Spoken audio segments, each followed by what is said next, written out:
All right. Welcome back to Sound on Sports and welcome back, Brody. There he is. We have reassembled the dream team.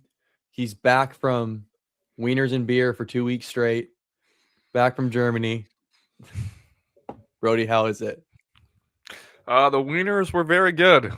So was the beer. So was the beer. Listen, it was a good time. Had a really good time. Got to watch the Seahawks barely. So I was watching it on this chopped laptop, and apparently Google Chrome needed a 56 gigabyte update. So I waited 3 hours for that, and then turns out it couldn't even process the update at all. So MacBook was too old for it to process that update. So I almost didn't even get to watch the game. And then we're thinking, what can we do? What can we do? And then we stumble upon the friggin' Deku Bop Bum Day, and it's Mozilla Firefox. And we're like, yes. And it loads up the zone, able to watch the Super Bowl. And, I obviously you guys saw my reaction in the last episode, but, it was good. It was really good. Had a good time. There was a German lady upstairs above me, so I couldn't really scream or yell or anything. So all my celebrations were just like. So, nonetheless, it was an outing. It was a moment in my life, that's for sure. Very cool. Fatty, what's going on with you? Nothing much, man. Just taking it all in. Obviously the parade was super cool to watch on Wednesday, and it doesn't feel like just 7 days ago we did win the Super Bowl. It's really not resonating with me, but it's cool to see all the players and things like that. Yeah, it's cool. The parade, we can start there with the parade.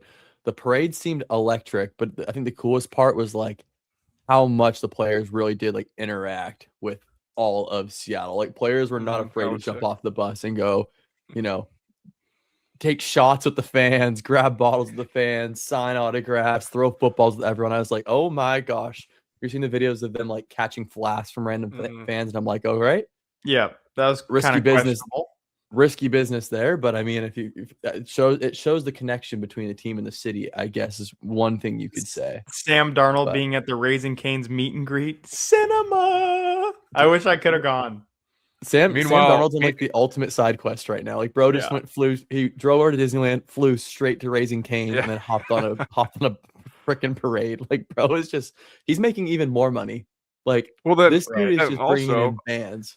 Well, also Mike McDonald on Jimmy Kimmel before the parade. That's kind of crazy. Yeah. Did you watch it? Mike is. You know what I was saying to Fatty and Woodgeros is that Mike, literally, he just reminds me of like if Leo Messi was a football head coach.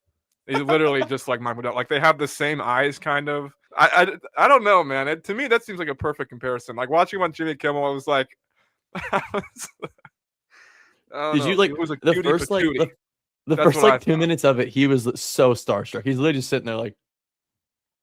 Yeah, he's like trying to crack jokes, but he's like nervous laughing and stuff. And it's like, my coach is only built for football, man. Yeah, I love my socially awkward coach. Dude, it was my favorite part of it was they're asking like, so how do you name all your play calls? And he goes, there was just one day we were sitting down and we just like rappers are cool, so we named the play Tupac. And Jimmy Kimmel's like, so what does Tupac mean? And he just goes. 2. Oh, Mike. I love our boy. Hey, he's a football guy through and through, and that's all you can ask for. He's a Super Bowl champion, third youngest head coach to win the Super Bowl. That stat is confirmed what you said, J. Ross, last week. He is the first defensive play calling head coach to win a Super Bowl and the first defensive minded since Bill Belichick. So that's pretty neat. Yeah, he's breaking all the narratives, and once again, I'm the true ball knower. Fatty kind of tried to talk me out of my stat, and I thought I could trust him. I thought I could trust him, but I guess Fatty just doesn't truly know ball. So, we knew this. I think on the coach talk, we can kind of skip around a little bit on what our plans were, but the Seahawks supposedly have our new OC. So, what are your guys' first reactions? I don't know if you guys saw this because this literally just happened. Yeah. Brian Fleury, tight ends coach of the Niners, is our new offensive coordinator. What's your guys' immediate reactions? Brody, I'll let you take a stab at it first.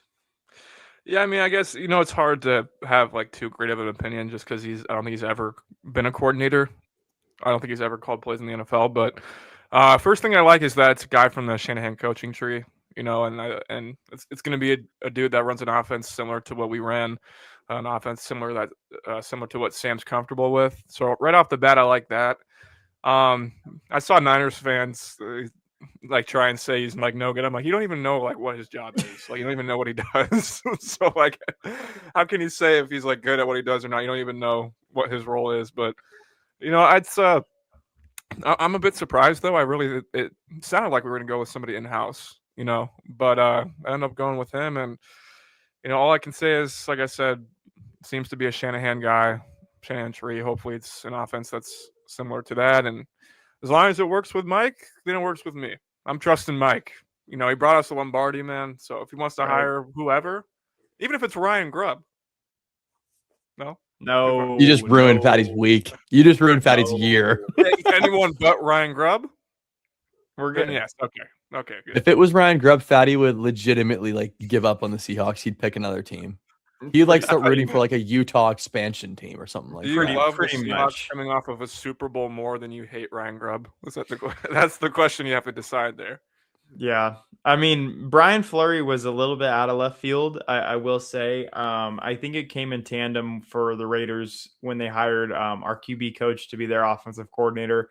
And for this move for me symbolizes a couple things. One, okay, Las Vegas, you're done. Okay, you're done taking everybody. You got our friggin' offensive coordinator. You're going to get this guy. You're going to get that guy. Okay, you're done. This is it. Now give us Max Crosby, and then we'll be fine. But it also kind of symbolizes that, just the kind of faith that the Seahawks wanted and the direction that they wanted to go to. They obviously wanted to promote someone internally, but it seems kind of like it's a mixed bag of things. And they were just really looking for a leader to kind of represent the offensive side of the ball. The offensive line coach is staying reportedly. The run game coordinator is also staying as the same role. So getting Brian in, it's just he's not going to be flashy.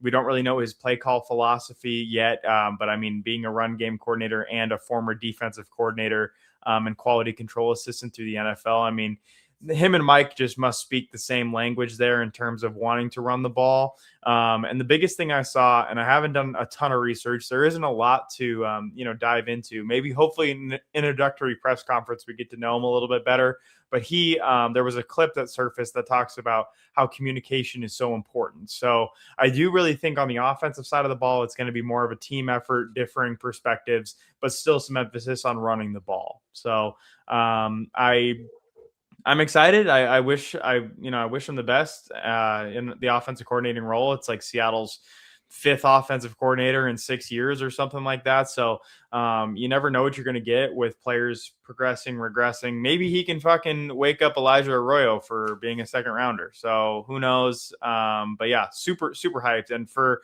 the 49ers fans to talk shit about him, it's like, first of all, you didn't even know he existed. Second of all, you said that he couldn't run the ball this year and his run concept sucked. But then you want to default to we were hurt. And then George Kittle's your best pass target in the pass game. And he's literally the tight ends coach. So just lick my balls, He's also not. He also didn't call plays. That was Shanahan. Yeah, exactly. Yeah. But his run concept sucked.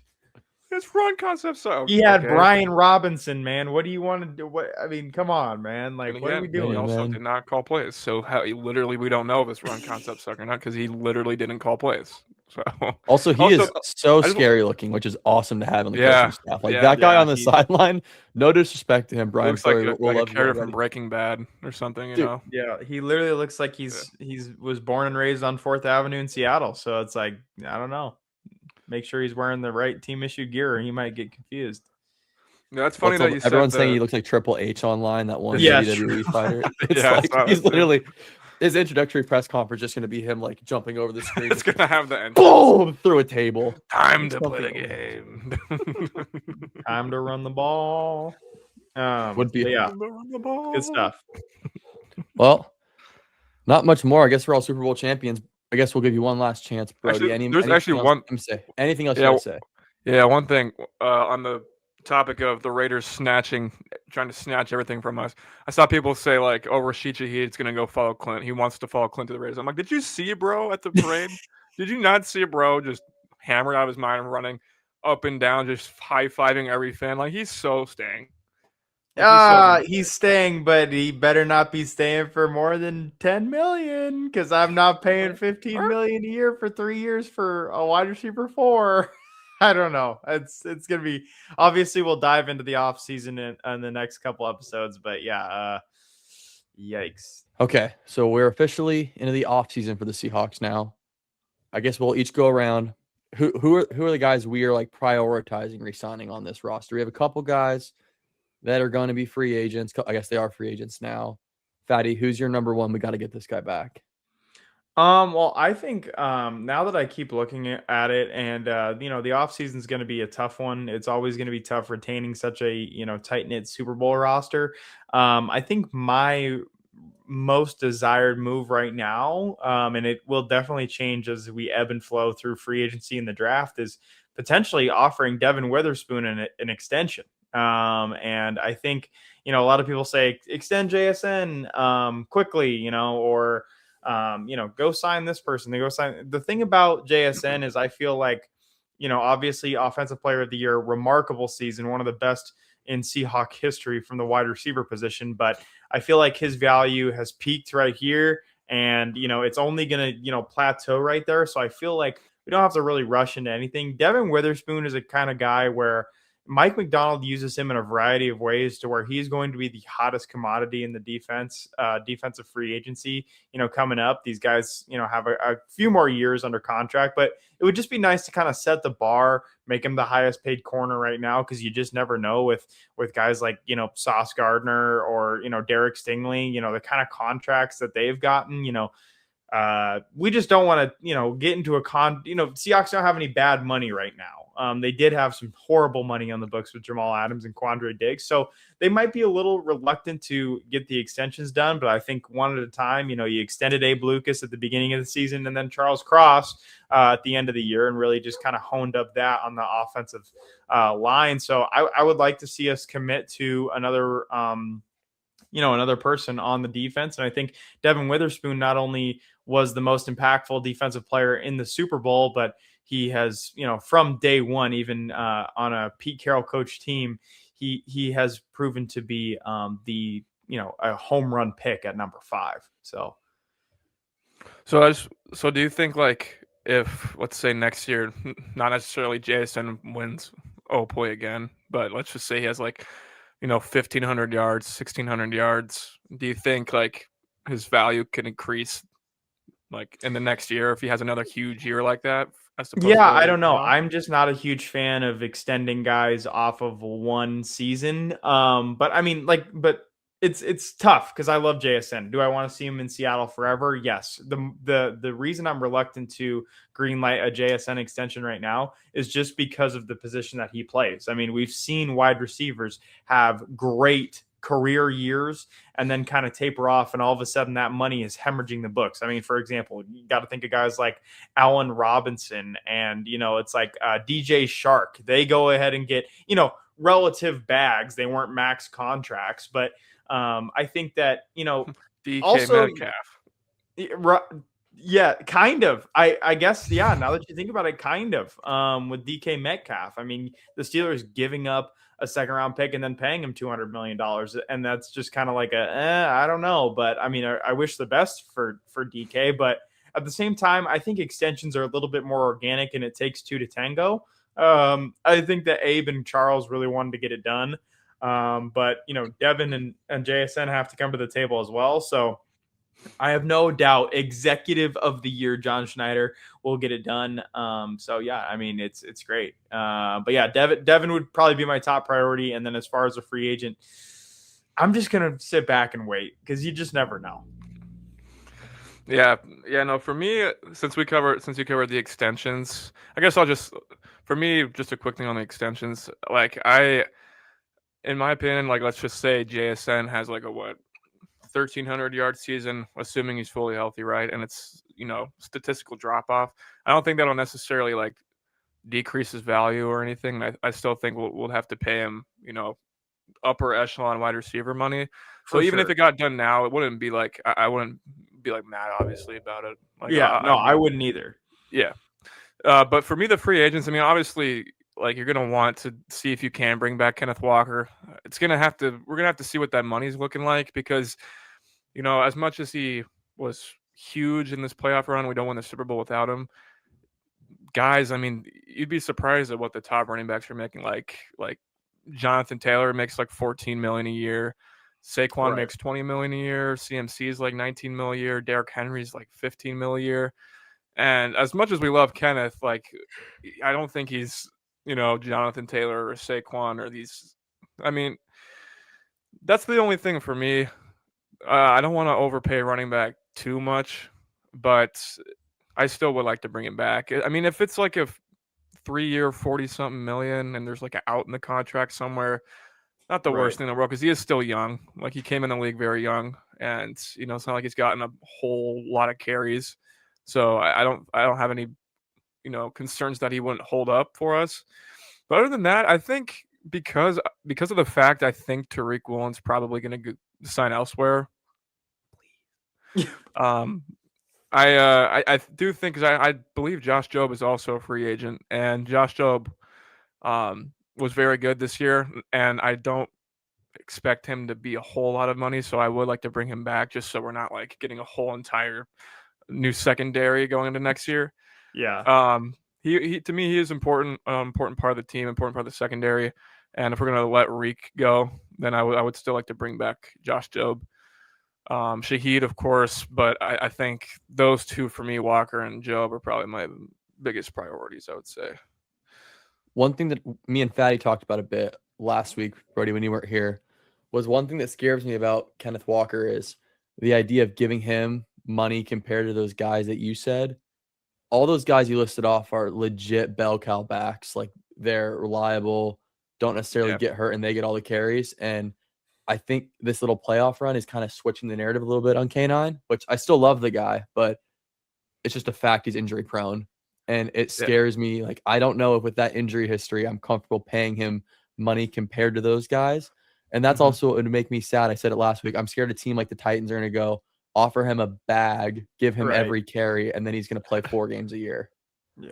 And the sad part about this is like us three have been watching sports for a long, long time, and it's sad that we are brainwashed to think how a billionaire franchise, it's valued at $8 billion can bargain a guy like Kenneth Walker. I mean, if it was up to us, we love Kenneth Walker. We love Rashid Shaheed. We love JSN. We wish we could give all of them $100 million, but it's just like the NFL is predicated on, obviously there is a salary cap, so you do have to abide by it. And sometimes it only takes 1 or 2 bad contracts to truly hemorrhage your franchise.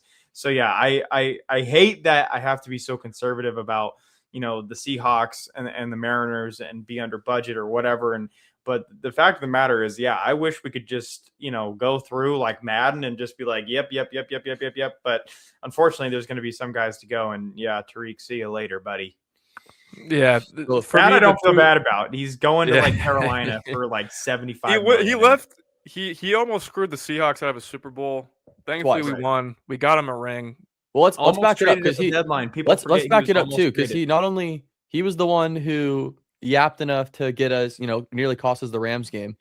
He also was the one that got beat on the first touchdown in the Super Bowl. So it's like, bro was the one trying to inject some momentum in the Patriots too. Like, I know that he's rated pretty highly as a corner. That's crazy, Jairus. What? He injected some momentum into the Patriots as they're down 29 or whatever. Yeah, I mean, there was still like zero hope, but at the same time, it's like you did give up a 40-yard bomb for a touchdown. It's not great, especially after last game. Just to finish up on Kenneth, the 2 reasons why I would be okay paying him, assuming it's not like he's not asking for like Saquon $20 million a year contract. One is because we'll have a plan to keep him fresh, just like we did this year. I don't care if we pay him 13 to 15 million a year, and he's just coming away with barely 1,000 yards. As long as he's healthy in the playoffs and he can do what he did in the playoffs, then the contract's worth it for me. Also, I really just think he is one of few like game-changing running backs. Like, even if the stats aren't there, just watching him, just watching what he's able to do, like his patience, his movement, his ability to catch the football has gotten better. His breakaway speed, like he's one of the few truly game-changing backs, in my opinion, one of the best pure rushers in the league currently. So for those two reasons, the fact that I think we'll have a plan to keep him healthy, I would, not be upset if we paid Kenneth Walker.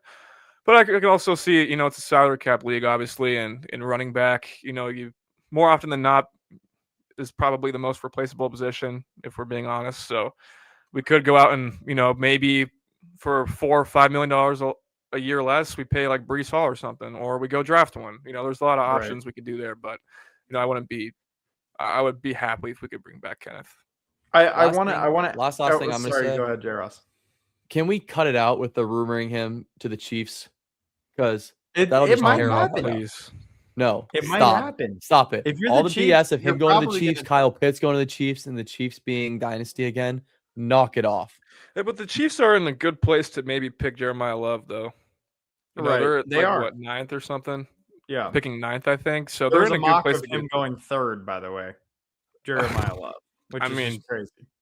That's the Genty effect. The Genty effect. But one last thing too that I have is obviously Devin Witherspoon extension is my number 1, but I didn't want to bring this up because I've already brought it up, but I didn't want to bring it up too much because I don't want to like speak it into existence if it's truly not going to happen.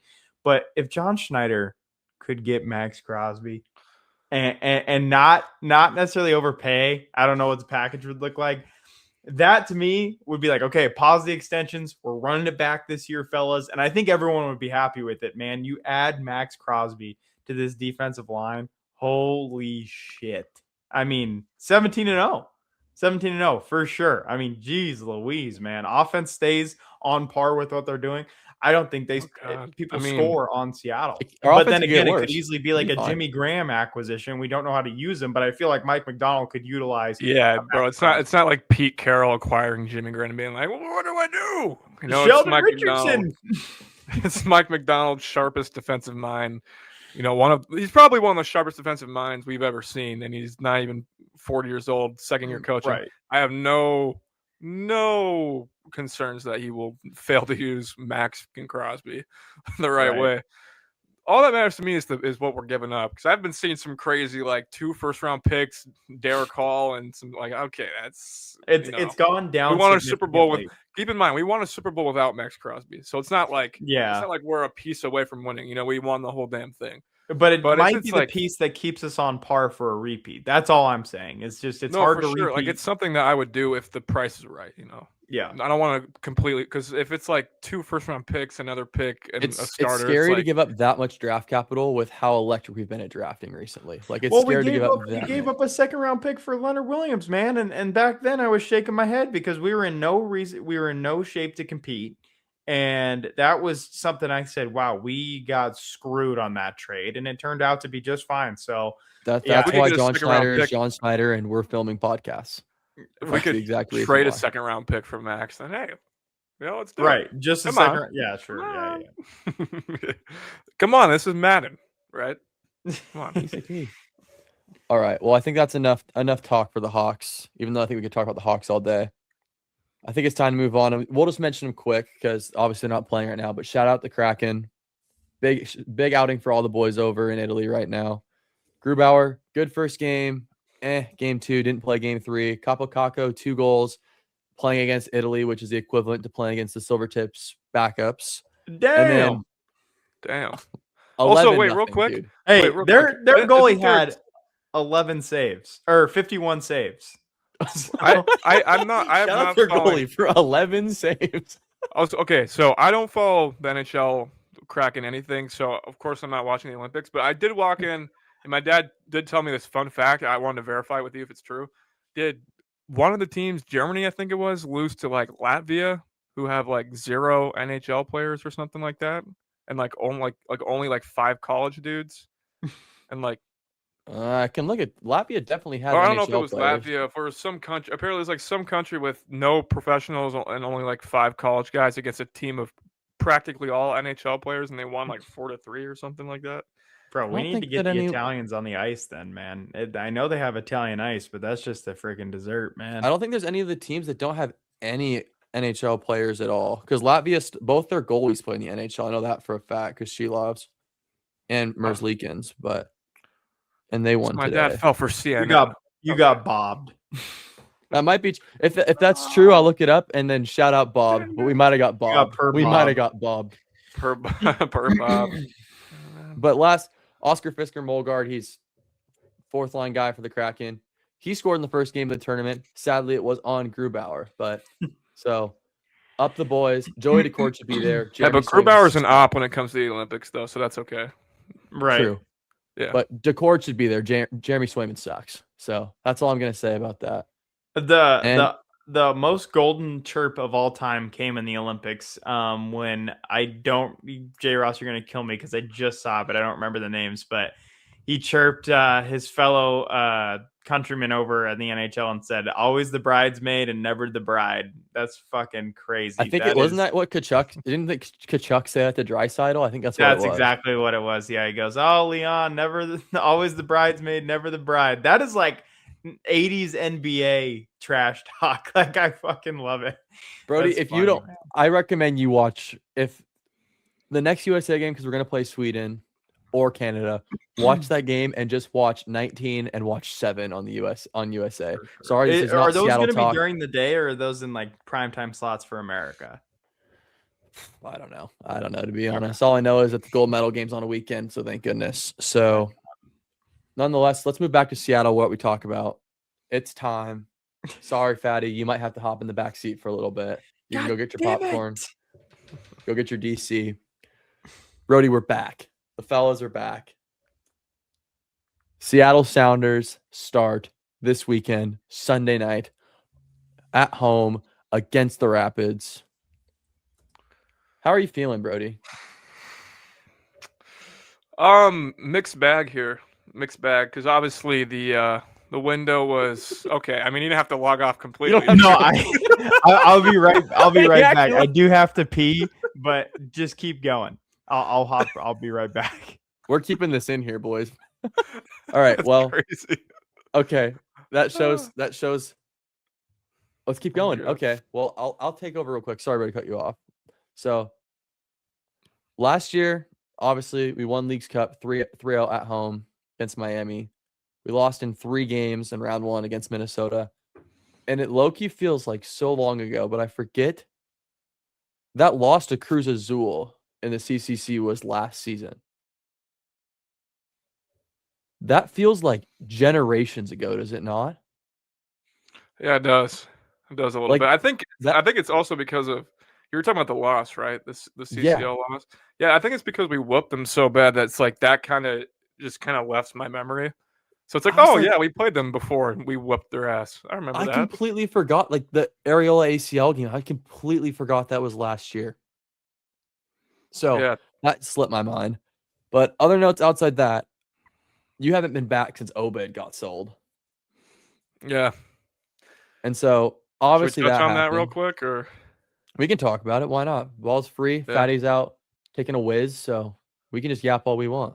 All right. So obviously the boys covered the Obed transfer, and I'll give my 2 cents a little bit as Fatty rejoins. Let's go. I'm disappointed we didn't get that great of a fee for Obed Vargas. Obviously, we did get the sell-on clause, and I'm happy that Obed gets to go to his beloved childhood club. Unfortunate that business couldn't have taken place before. I just feel like we really undersold Obed, and to me, it's not the worst thing in the world because ultimately we got money for him. We got a sell-on clause for him, and we showed that we can sell to a giant in Europe, which is nice, but just feels like a bit of a botched transfer a little bit. I feel like certainly there could have been a move prior that we could have made more money off of with a similar sell-on clause, and it just feels like it's not as bad as the Leo Chu botched transfer. I mean, that's ridiculous. Like, I don't know how Weibel was even with the team after that happened, but anyways, he's gone. So let's just move on and focus on what's coming up, what's ahead of us. And as far as the season goes, like I said, it's a mixed bag. Of course, we didn't make a whole lot of huge moves. I mean, the only move we made was losing Obed. So we made a couple small moves, but I will say I'm excited. I am intrigued, J. Ross, by the preseason. I am intrigued. And for those of you that watched us on RGTV, you guys would know I was essentially the founder of the Osase de Rosario Agenda fan club. And if you guys look at preseason, that dude is playing like a monster right now. And I get it, it's friendlies, right? But the way, I don't know if you saw his goal in the friendly against that Swedish team, dude. It's like pouring down rain, balls on the sideline, just pure grit to just put his body through a guy, drive down inside the box and just bury it far post. And he had a brace that game. He had a brace in the most recent game today. To me, man, he's like, we didn't get a U22, but to me, he's like that kind of, player. He's not a signing because, of course, we brought him up from Tacoma, but he's the kind of dude that could have that impact. He could really break out this year. I'm intrigued by him. I'm also intrigued by Jesus Ferreira's second year in this system. I feel like he's going to take more of a step, more of like a full-time, undroppable player. And Jesus Ferreira at his best is a really, really huge part of this team. So I'm excited for that. I'm excited for Jordan Morris. Hopefully Jordan Morris can get back on track. Hopefully he can Please stay healthy. Jomo, please stay healthy. Yeah, please. Because we talk about it all the time. Like last year, if JMO stayed healthy like he did the previous couple of years and just we rode him out as the 9 the entire season, I truly believe he would have had near a 20-goal MLS campaign. I truly believe that. So it's all about just staying healthy for him, and I really hope at the very least we can mix him in on the wing a lot more to get Osase more minutes, because I really think Osase could truly break out for the team, man. I really think it could all come together for him this year, and I'm excited about that. And that's what we saw today in the most recent friendly. We saw that we were talking about it. The post of the lineup, it had Dayro and Morris playing, which is exciting to see. And I do think there'll be plenty of minutes to go around because we will be competing at MLS Leagues Cup and CONCACAF Champions Cup again this year. Weirdly enough, I feel like we have to mention it. Our first game of CCC will be played at One Spokane Stadium in Spokane because they'll be installing the grass for the World Cup. So that could be interesting.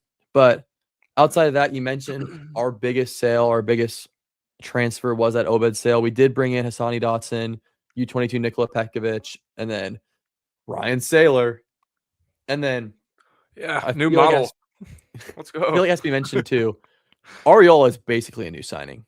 Like we did not get Bro last year. So that's true. Yeah. Realistically, I think we've already talked about all that, but I think Hassani he's going to take Obed's role for now. Like that's kind of just how it's going to be to start. And that's what Schmidt said in his press conference the other day. He's just going to take that role and he has the experience.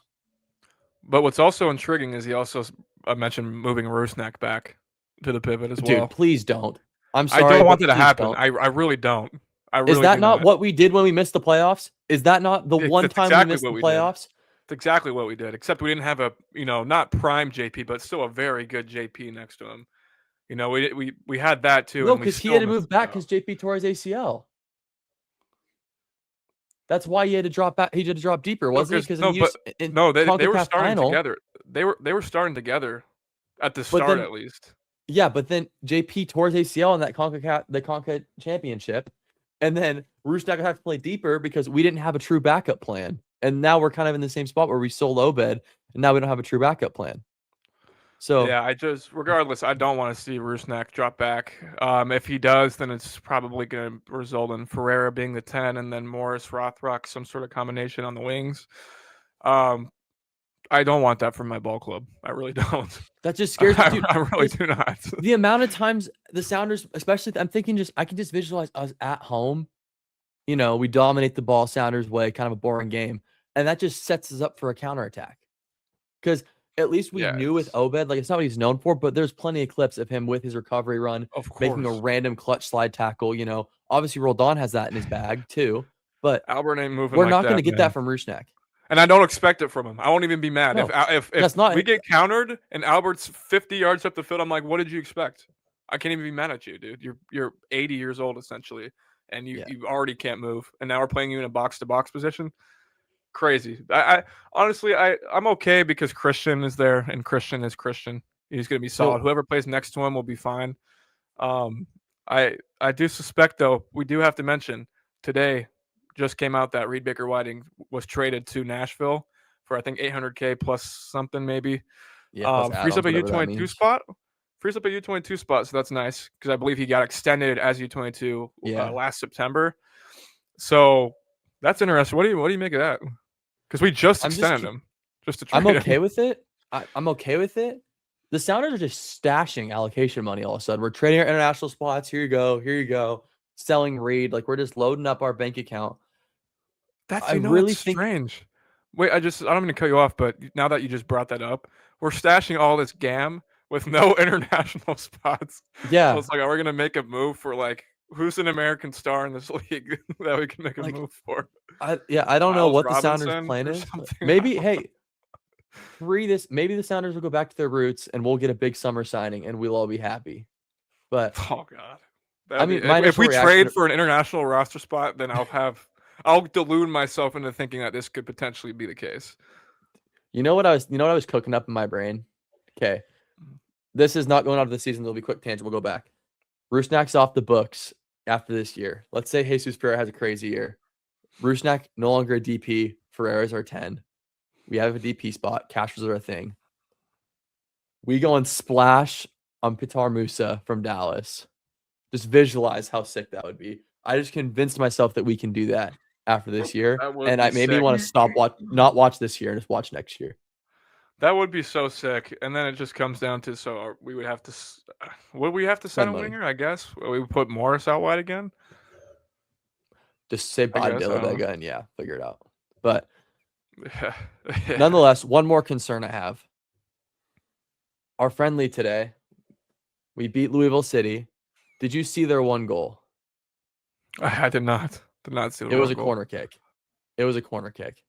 And that scares me because one of the Sounders' biggest Achilles last year was our set piece defending. It killed us in the playoffs against Minnesota. Yeah. And it just scares me that we hadn't even started the season yet. We're giving up goals to USL teams off of the set pieces. So I don't really understand why that happens because in a team full of veterans and we have two brute center backs, that just scares me that we're giving up set piece goals. So that's just one thing I wanted. Yeah, no, I was gonna say it feels like set pieces are just like the equivalent to special teams almost, or like soccer kind of. Yeah, that was the most American thing you've ever said. I know, but I just had to tie it back to the Seattle Seahawks because Fatty's he's sleeping on me here, so I had to tie it back here a little bit.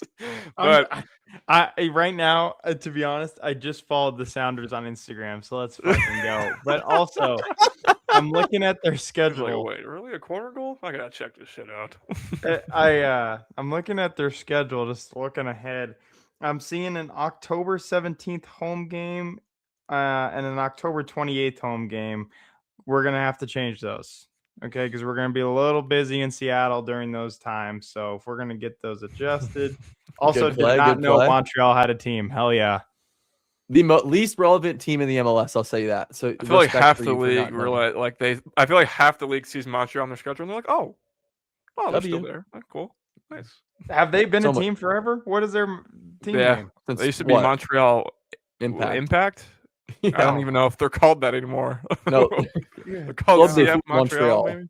Yeah. Huh? So CF Montreal. But one thing I think we need to look at is the goals, the striker situation for the Sounders. Moose had 14 goals in 1,500 minutes last year. And that makes me optimistic because we've said it multiple times. Musovski, props to you for scoring 14 goals. Props to you for somehow qualifying to be on North Macedonia. True. But true. Musovski is not an elite MLS striker. I don't think he'll put up that many goals this year. I don't think that this is repeatable at all. Thus, that's why I think Jordan Morris, if healthy, and Ozaze De Rosario are going to cook. Because if Moose is putting up 14 goals, I can only imagine what Morris can do with those chances, adding Morris's pace and athletic ability on top of whatever Moose has. Morris had 5 goals last year in 750 minutes, which Morris, 5 goals. He finished 3rd on the team in scoring with 5 goals. So it just shows you how funneled this team is. The goals literally just. So if it's not the night, but to me. be fair, Jesus Ferreira, like just on the chances that he had, could have had 10 goals. You know, if offside were to slightly change the rule, where like if your feet were onside, you weren't offside, Ferreira would have had like 75 goals last year. The amount of times that he scored and either him or someone else was offside was absolutely obscure. But there goes to my point. I look around this team and I see Georgie Manungu, who, if you look at his numbers, is one of the best chance creators in terms of beating a player on the dribble in the league. If he gets more minutes, electric. Albert Rusnak is going to be Rusnak. I don't like your face. I'm going to keep talking. Jesus Ferreira. That was about Rusnak. We have so many chance creators where I just look around. I'm like, dude, Morris, just stay healthy. Like, just stay healthy. And I think he's going to have a great year. And the more I watch Dayro, like, I love this kid, man. Love him. His build, his small, he can go win a header, but then he also has the pace and has that finishing inside the box where I'm like, dude, just hang out at home with your dad, have him walk you through all his highlights, learn how to do every single thing your dad did. Yep, he already has a celly. Learn how to do every single thing your dad did, and then throw your athleticism on it. And then we don't have to use a DP spot in a striker because we have a beauty up top. So, dude, he's got all the fucking tools to be a great MLS striker. I remember the first game he played for us was it was the St. Louis. I'll forever remember this game as the Ryan Kent game, but it was that St. Louis game. He played only 5 minutes. He skied a sitter from inside the 6, J. Ross. Skied it. And I watched that game and I said, this kid, there's something there. I know he skied inside the 6, but there's something with this guy. His size, his touch. That he missed it worse than you could miss if you were trying your best to miss. Oh, I would never be able to hit it that high and that far over the goal from that short a distance ever. I would score more often than not than trying to miss. But it was basically kicked it straight up. But let's keep going. He showed a lot of signs. Like his hold up play was good under pressure. He had solid feet for his height, and he's athletic. He's probably, he's more athletic than Moose. And he's faster than Moose, even despite being far bigger than him. And he's a beast in the air, like just winning headers, even if, they weren't like headers, like shots on goal, just winning 50-50 balls in the air. I liked him. And then he finally got more and more minutes. And yeah, there's some inconsistencies because he's a young striker. It's his first year in the MLS. But dude, he showed that he can be a big time player when we need him most, bro. So many goals in Leagues Cup. He balled out in Leagues Cup. So many goals in knockout stages, including a goal in the final in front of 70K people against the GOAT. He's built for it, J. Ross. I'm telling you, man, this kid could be the truth. GOAT. And yeah, against the GOAT. Is Messi not the GOAT? Oh, sorry, the GOAT was on our team. It's Paul Rothrock. My bad. Yeah. Okay. Yeah, that's on me. Yeah, I'm still a little jet lagged. It won't happen again. But like I'm right there with you on Osase and Morris too. Also, as much as I think we could do better with that DP spot, Morris to me at his best is a good striker in the MLS, someone who can bag 14, 15 goals. And I truly think, like I said, if he just had the reins last year and stayed healthy, I think he would have blown his career best out of the water. And I'm hoping if he can stay healthy this year, we could see similar production to that, hopefully. So let's talk about some of the younger guys that really break out this year, because I think there's 3 that we need to talk about. One, we've already talked about for half this segment, so I think we're good. Dayro, he's 24. He still qualifies as a young guy. We can talk about him for another 45 minutes, and I would be happy. If you had the choice, that'd be all we talked about. It's just Dayro. That has to be your next jersey. You have to get your next jersey, Dayro jersey. Dude. That's not an option. That will be it. It will not be in the green jersey that we have. We'll have to see what alternates come. Actually, wait, are we sticking with the Salish? Or is that? Yeah, we still got that. That's our way. Let me know. I'm buying that one. Because that one's good. Yeah. Whatever you got on right now. Fatty's been hating on this kid all week. Man, I also don't like it. I respect. Listen, I love the Orca. I love the logo. It's OG Sounders. I like it. It's the main blue. It reminds me of when my uncle right played. here. But the blue, and I still not sure about the. I'm really Here's not. my thing though, Fatty. Why don't you like the blue? Because it doesn't matter. It doesn't it doesn't flow with the color of the sleeves. Like how would you feel? How would you feel if the blue was the same color as the sleeve, the little sleeve? The blue on the sleeve. Absolutely, that's 100% awesome. Because, but then to me, it would kind of look like a bit. It would look a bit like the plastic jerseys, you know, because that's kind of what color those plastic jerseys have. Yeah, I remember those. Yeah. You got to look up the 1995 Sounders kit though. Like it's literally I'm gonna Google it right now. Or are you gonna pull it up? Oh, see, I'm not talking about that one. Yeah, you look at any of the old ones. There's another one that also does do what Fatty said. Like, I guess that is fair. Colorblind. It does have this. I just think this. I think this is way too cool when you look at the whole story. Man. I think Fatty also the Orca's inside of the O, and that's cool.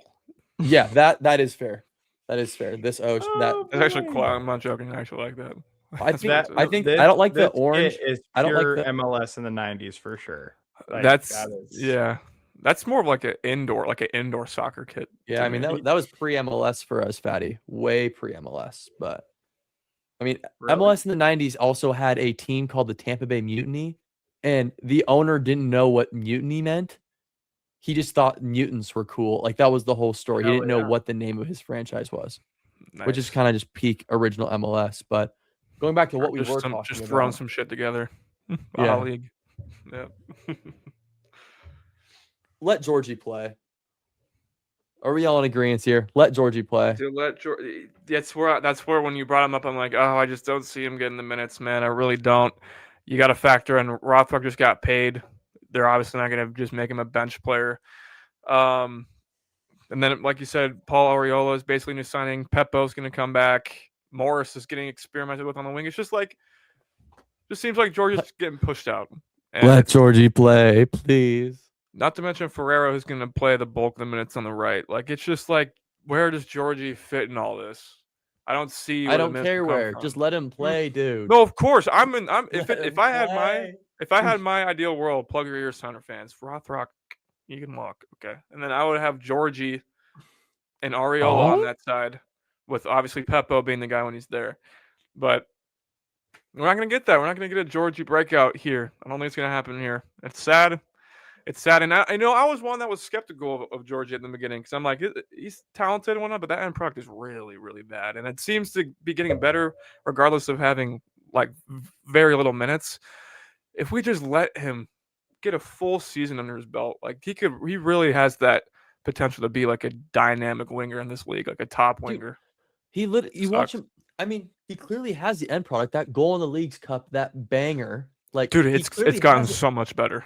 I remember when he couldn't even bag. Do you remember when he couldn't even put a ball on the frame? It's gotten so much better.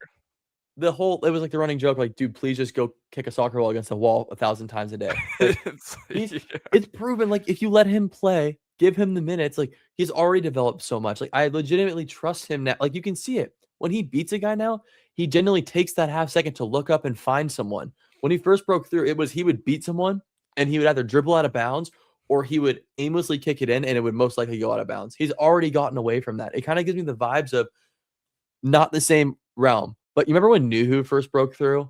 And it was like he was so good at defending, but he was literally like incapable of playing soccer when we had the ball.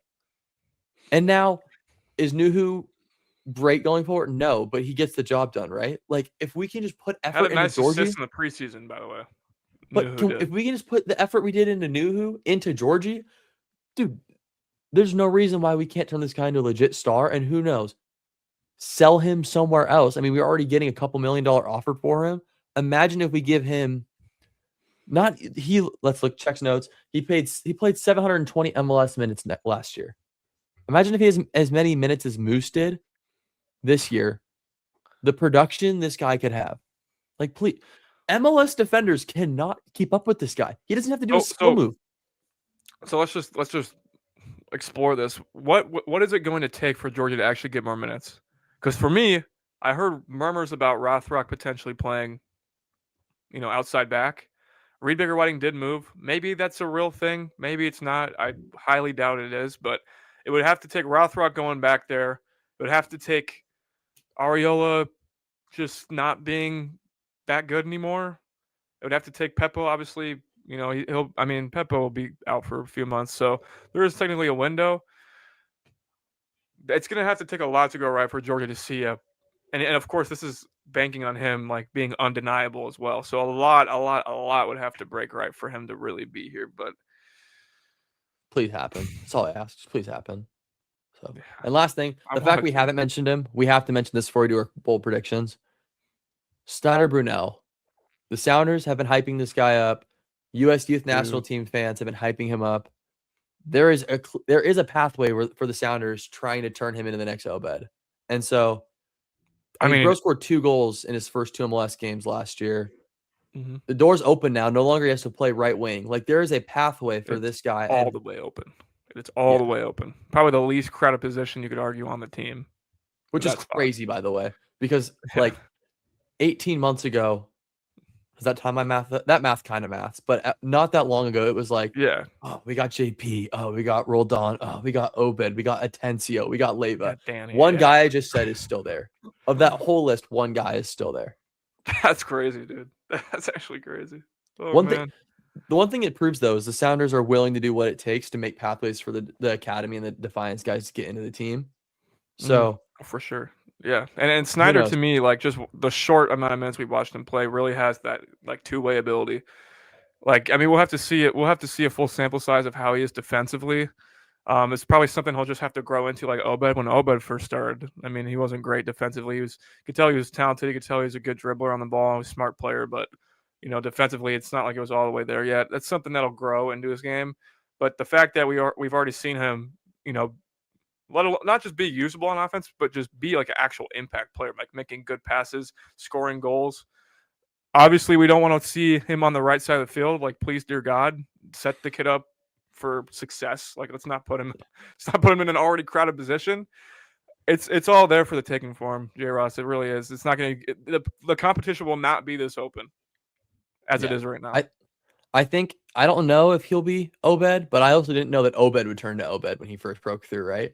I will say, I think Snyder offers more of a threat in terms of like those late arriving runs in the box. You even saw it in the preseason game today. I think his finishing in around that area clears Obed, but like you said, I don't know if I fully know Brunell's capability on the defensive side of the ball, which would be interesting to see. And then he can develop into it, but Obed's just the ability to play him the ball, no matter how many defenders were on him, no matter where we were on the field, and Obed to find a way to get out of it. I don't know if Snyder has that in his bag yet. But I'm also comparing him to a guy who is now legitimately playing for Atletico Madrid. So, Well, what it's going to take, because this is what had to happen for Obed, was literally just taking Obed, saying, here's the keys. We're going to trust you. We're going to let you play next to Christian. You're going to be the guy. And at first, you could tell Obed had the talent. The confidence wasn't there. He's still growing into his body. But year by year, you saw slow progressions. Like a couple years ago, I don't know if you remember the run he had against Portland, plays it back, Raul scores. Like, that was like the first hint of like, okay, Obed's really got something here. He's really got that juice, that ability to take people on and be a effective attacking box-to-box midfielder. And then we saw it all come through in not this playoffs, but last playoffs from a couple years ago. That's when it really came all together for Obed. And of course, this last year, he was lights out. That's going to have to be like that for Snyder if we want any hope of him becoming an Obed-esque player. It's not going to happen right away. It sounds like it's probably Hassani's spot to lose right now, but I do suspect if Snyder is what we're hyping him up to be, what the club thinks he can be, we're going to have to just trust the kid and be like, you're going to get the bulk of the minutes. We trust your talent. We're going to help you along the way, but this is how you're going to have to develop. And, I hope we give him that opportunity if, obviously he plays like he can play. Yeah. I think last thing, we're going a little long, so let's narrow this down, Brody. Let's each give one bold prediction, one prediction you have for this year. I'll let you go first. Oh, one? Damn. Okay. Do 3 if you want. Do 3. F it. Editing's a thing. Do all 3. I'll just do 2 short ones because I had a couple that I'll just say these are honorable mentions. First is I think Jesus Ferreira is going to have like a full 10 goal, 10 assist MLS season, assuming health, assuming he's getting the minutes that's required for that. I really do believe Jesus at his best last year was the reason why the Sounders were able to go on a big run. Of course, a lot of factors were into play. Pedro de la Vega's breakout, certainly was a big catalyst to that. But when Jesus was at his best, man, he was undroppable. Like he had to be in the team, one of the first 3-4 names on the team sheet. If he can get the minutes, stay healthy, go back to that form, I suspect okay, this is why we traded for you type of year for Jesus Ferreira. That actually shows up on the stat sheet. Because anyone who watched him play, you're just like with your eyes, you can tell. Okay, he's always in the right position. He's always playing quick. He was the king of making chances and scoring goals that were called offside. Like he was just always involved with, wow, what a play. How do we not score there? It was always he was involved in it. And whether it was the pass, even if it was just like Jesus getting himself in a great position, making a quick field switching pass, and then that leads to a goal. It's just stuff like that. He's the smart, and I always said this, and I maintain it. He's the smartest player on the team. Better vision than Albert, in my opinion, which is crazy. He's the 10 of the team, but I truly think Jesus' soccer brain is up there with some of the best in the league, best on the team. I really think he can make that 10-10 season. I really do. Also, I guess I wouldn't say. I guess it's a prediction, sort of. I do think Georgie will leave. I really think he'll leave. I think he'll leave in the summer. I just don't. All signs are pointing to Georgie being the one that gets cut, which is crazy because he's arguably the one with the most potential, him or Pedro. I just don't see. I think all signs are pointing to him being forced out. Apparently he's okay with moving. Apparently he's been wanting to move. But I just think it's not here. It's not going to happen here, and it's sad because I want it to so badly. But I just don't think it'll happen here. It'll have to take something drastic. But I predict that he will leave, if not this window, during the summer. But my big prediction is that Osase de Rosario will take over the starting 9 job, and I think he'll have a 10-plus goal MLS season. I really do. I think he'll become undeniable. That's just, I know it hurts because Jordan Morris is that DP and he's been the guy. I think D-Rose going to have to be he's going to be undeniable at some point. I mean, it's already happening in preseason. J-Ross, the takeover is already happening. And I think it'll continue, whether it's just him proving himself in leagues or any other tournament. He's not the main guy. He's rotating in with Morris. I think it'll happen. I think he'll take the job, and I think he will do wonderful things with it. 10-plus goals in the MLS alone, I think. So you took 2 of mine. I was going to say Jesus Ferreira. Well, I was you deciding on the originally number. You said you get 1 prediction. He goes, originally I'll give him 3. Here's every prediction we have written down. I actually just read yours off and pretend it was mine. I hope you're negotiating Kenneth Walker's contract. We want 3 years. Okay, 1. Well, we planned on 3, and then we started yapping too much. Now we're over an hour. So Jesus Ferreira is going to ball out. I'm going to agree with your prediction there because that was on my list. The Osaze was kept going on and off my list. I was going to say 10-plus goal contributions. I could see it. I thought he was going to rip like an 8-goal, 2 assists, like some whatever. But even with that happening, I think Morris gets, which isn't crazy. I think Morris gets 14-plus goal contributions this year. I think with our team, the fact that Moose got 14 goals, I'm going to put goal contributions in Morris. I think he has the ability to play, not the pass, but the amount of times where Moose literally had a wide open guy 5 yards to his left and would just give trigger warning. Morris had what? Said trigger warning before you bring that up, bro. Yeah.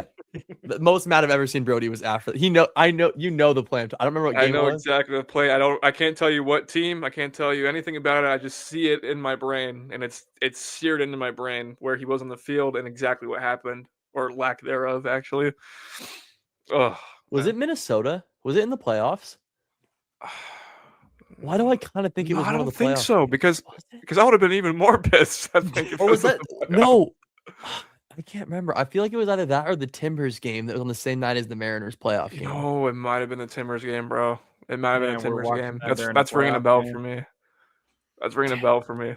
But so my bold. We're real quick. Sorry, I just remember we were winning that game too. It was like the game's already over type shit. Yeah. I think. Yeah. Yeah, it was pain. But my other, because you got the 2, I'll do one more quick one. I think by the end of the year, Snyder Brunel gets a lockdown starter role. I just think history is going to repeat itself. And by the last match week going into playoffs, Roldan and Brunel will be side by side. Do you want to? So You want to make your first prediction like a real, like, bold prediction? Do you think Jordan Morris can equal or break his MLS career high? Assuming No, health. Assuming health. no. Assuming health assuming and like a Fatty good says and, like, no. Fatty says no. You know what? I'll be bold. If he stays healthy, yes. and the minutes, And like the minutes are there. yeah, which is Of kind of course. lame, like, prefacing it, but if he stays healthy in this team, I think he will. Because someone's got to score the goals. And I hate to say it, but Smets has proven himself. If Morris is healthy, he's going to play, right? No matter what. And no matter if Osase has 15 goals in 5 games. Exactly. Like, no matter what, once you're one of Smets' guys, you're one of Smets' guys, and you're going to play. So, Morris also is just the king of, like, randomly in the middle of August or July, just pulling out, like, 6 goals in 2 games. Like, he just, like, that stretch You when just he owned got to drop a SKC. Sporting Kansas City in there and Yeah, perfect. game over. But yeah, I was gonna say too. I think we sneak our way into one final this year. Like, looking around the West, especially, I don't think it's out of the possibility to say the Sounders make the MLS Cup. I don't know if we'll win it, but in terms of, I think we'll finish 2nd to 5th in the standings, and in the playoff series, looking around the West, there's no team that I can say 99 out of 100 times they beat us. So Now, what tournaments Sounders are we fine in for the sure? West. So obviously the MLS, we're in leagues. Obviously, we don't go back to back in leagues, right? No way. I don't just see think us one going. of them we find a way to make the final, whether it be a fluke Sounders special CCC run, a It could be MLS the Cup. CCC. We're already like in the quarterfinal or something. Yeah, or we're the ahead, round of and we're 16? gonna play We're already in. Vancouver, and so Oh, I just think you look around the West, like, a lot of the teams I don't think got crazy, like, better. I mean, LAFC is going to be a struggle. Galaxy got better. Minnesota lost their anti-football mindset probably, and then San Diego. But none of the teams I like. We don't have an Inter Miami where I'm like, damn, or a they really Nashville make it. now. Yeah, they Huh? all really got like hurt big time. I mean, LAFC, right? But Minnesota lost St. Clair. That was huge for them. And I don't San think Diego James would be lost. insane. Like, San Diego lost Chucky. So kind like, of. He's still there, but he's just hanging out in San Diego now. but he's not gonna. They're not gonna because they said he's not in their plan. I mean, I guess that could change. Yeah, no, currently he is He's just receiving chilling. paychecks from San Diego, but hanging out on a beach, but not That's actively sick. playing soccer. That's sick, So actually. he actually might have the best, like, there's the debate of, like, what's the best role in sports? Is it the backup catcher or the backup quarterback? It's making It might $7 just be million. Chucky Lozano. It might Making just be $7 that. million a year, just chilling on a beach. Nice. Yeah. Oh, that's sick. But it's in San Diego though, so could be a better beach, but regardless. a beach is a beach nonetheless. But yeah, that's our Sounders preview. We kind of I feel bad for Fatty kind of just hanging out for the past 40 minutes, but I'm hyped. I'm gonna tune in to the opener, and we're gonna see officially what's going on following here. Fatty, officially following the Seattle following Sounders. on Instagram. Didn't get a follow back, which is kind of Then crazy. I have to watch. But Yeah. You're not following Sound on Sports? All right. no, Screw dude, this come team. on. If you watch the Centers, then I have to watch the Kraken. No. Yeah, it's always a struggle to get the Kraken on. They just play too often. They really do. That's my excuse right now. Also, bro, avid Mariners fan. Shut your mouth, Carson Fatlin. This idiot Streaming the just Mariners said on 3 the different Kraken devices. played too many games, and he is a Mariners guy. The Kraken played too many. Watches 162 games a year. Bro watches every game. Every game, there's a text in the group chat about each. This guy watches a away Seattle Mariners game, 105 first pitch at the Miami Marlins. Yeah, in August, and is complaining that the Kraken play too much.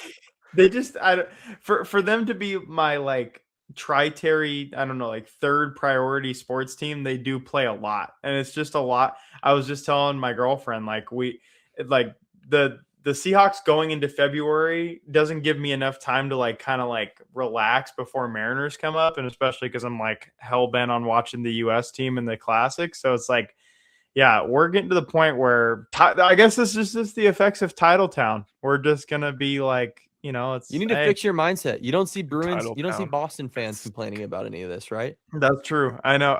We're getting. Hey, we is this win normal? too much. This is hard. To Yeah, be I'm gonna fair go though, on if you were to ask Boston anyone Reddit. from Boston, they wouldn't be able to name a single player on the Revs. So maybe that's the problem, is we give the Sounders too much love. Maybe we're just like maxing out on the chart. But Actually, Carlos Gil, that guy's pretty good. good Actually, pull. what a deep back Okay. pull. Their best ever So player. we ran way too long with this. So Fatty, sorry to make it rapid fire, but let's talk some Mariners. You've already brought them up. Apparently, For the sure. Mariners don't play enough baseball games. If the Kraken play too many hockey games throughout a For calendar sure. year. For sure. Well, when you're okay, I'm not going to even explain my rationale there. That was a dumb take by me. So the Mariners have arrived in Peoria. They are beginning spring training, pitchers and catchers reports. It's a really fun time of year when you have a healthy roster, because you could just sit back and watch the batting cage videos on Twitter. I will say something that I have said over and over and over again that I was actually wrong about. I am surprised to see everyone who is participating in the WBC, and we'll get to that in a second, actually report to camp. I felt like in 2023, they skipped camp and then, just like practiced with their country, but maybe it's a little bit different this year, or maybe Mariners players just decided to show up because, like, you got the Josh Naylor coming in at 6 a.m. and then we acquire Brendan Donovan and he's there at 5:55 a.m. But Cal's the one turning on the lights at 5:30. So we just have like a locker room full of grit now, and it's just great to see. I mean, Brendan Donovan's kind of introductory media session that he had during spring training was awesome. I highly recommend if you haven't listened to it. It's like 12 minutes, but it really gives insight as to the kind of player that he is. And I have such high hopes for him, and I'm going to be very excited to watch him play. That being said, Mariners kick off Cactus League Baseball in 5 days, which is crazy. And we're, less than a month and a half away from opening day. So we're just going to it came up quick, kind of jump scared. But this guy was complaining about the Kraken playing too many games, and now he's talking about he's hyped to watch Cactus League Baseball. No, I'm not. No, Continue. listen, I don't watch. No, I don't talking. watch spring training. No, I don't. I really don't. I don't watch spring training. I follow the box scores. If there's like a position battle in camp, I'll kind of pay attention there. No, spring training baseball. It's an in-person thing for me to go. I've been. Yeah, we were fortunate supposed to go to. Yeah, we were. Thank you, Brendan. But anyway, it's completely overshadowed by the fact that I did not know the Mariners are the second highest team in the entire major leagues to be sending 16 players to the World Baseball Classic. So the World Baseball Classic, kind of like in soccer with the World Cup, there's 20 countries.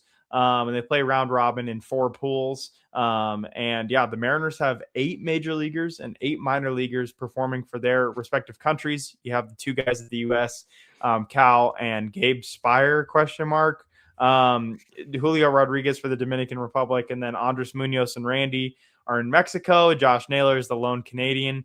And then a prospect to watch is if you're ever watching the WBC in Colombia and you see Michael Arroyo, he's one of our top 3 prospects. And then Team Italy's got the vibes, Miles Mastrobuoni and Dominic Canzone, so that's cool. But yeah, so it's going to be super exciting. Vibes are high in camp. We just got to hope to stay healthy. Brian Wu revealing that he got an invite to be on the USA team and declined because he's focused on ramping up his progression he's focused on a World Series. Let's say it that way. He's focused on a World Series. Well, also Brian Wu's innings have been limited these past 2 seasons just because of his previous workload, playing JUCO baseball. So it's great that he's putting the team first priority. I feel like a lot of players are. I don't really slight players for wanting to play for their country. I just hope that it's injury free, and I hope that it helps us combat a slow start. Julio typically has a slow start to start the season.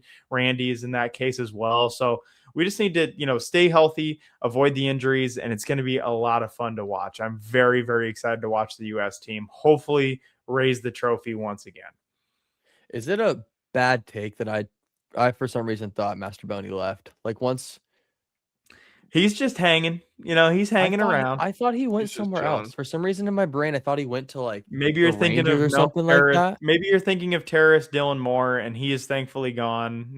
I must be thinking of Dylan Moore. Yeah, he can't hurt us anymore. We all love Dylan Moore. Yes. Yeah, no. We So all love Dylan Moore. I'm just visualizing Sam Haggerty. That might be what it is. I'm just visualizing. Yeah, Haggerty, there's plenty That's what I of was those. gonna say. Yeah. My dad's favorite player. What a pause. Sam Haggerty's his favorite player. Well, I mean, it was Sam Haggerty, then he left, then it's Ben Williamson, and then he left. So now I don't even know. I don't even know who it is now. He could just pick someone that's good. Whose favorite player? Yeah, he doesn't Bob? really like to do that, I don't think. Yeah. He's Bob was also a known CJ Procise enjoyer too. So he finds the guys that can get dude, if you're he hit looking on for this a year new though. He was a favorite Marner Mariner, guy this year. He hit this year. I guess Who? to be fair, I can't say too much because my dad's favorite Sounder of all time is Will Bruin. Like far and away, Will Bruin. That's valid. That's better than Sam Haggerty. come on, Bob. I think dads just love a good team. Like they just love a guy who's just straight. AJ vibes Barner, guy. dude, I'm with it. I'm fully on that. They just train. love a scrappy dude. Yeah. They just love a scrappy team. They just love a scrappy locker room guy. That's the dad's favorite player checklist. Scrappy locker room guy. No one else's favorite player. That's dudes the three that mow their checklist. lawns at 8 a.m. like your dad likes Will Bruin. Brendan Donovan might be the guy that the dads rejoice on. Like that quote that'll be a quote. This might be a cold take. AJ Barner doesn't really seem like the type of guy to mow his lawn at 8 a.m. That's just not the vibe I'm getting from him. Barner's the kind of guy who's going to win OPI because now we have a tight ends coach as our offensive coordinator. Let's fucking go. Well, I think that's enough lawn talk for one day. I think once we start talking about what time we mow our lawns, that's probably a good time to call an end on the pod. Sure. But boys, thanks for tuning in. We love all you. Don't forget to drop us a follow on the Spotify, subscribe here on YouTube, follow us on X, on Instagram. Whatever you do, do not forget to like and subscribe. Boys, thank you for tuning into this long episode. Sounders are back. Mariners are almost back. We got one championship. And the Kraken are still playing, dude. Somehow, some way, they still Kraken are still a franchise. The Kraken are still a franchise. The Sonics, maybe. Yeah, J. Ross is going to get pissed at me when I'm watching Sonics over the Kraken. I'm going to be like, what? They play too many games. That's where we end the video. That's where we end the podcast. Boys, we'll see you next week. Thanks for tuning in. Bye.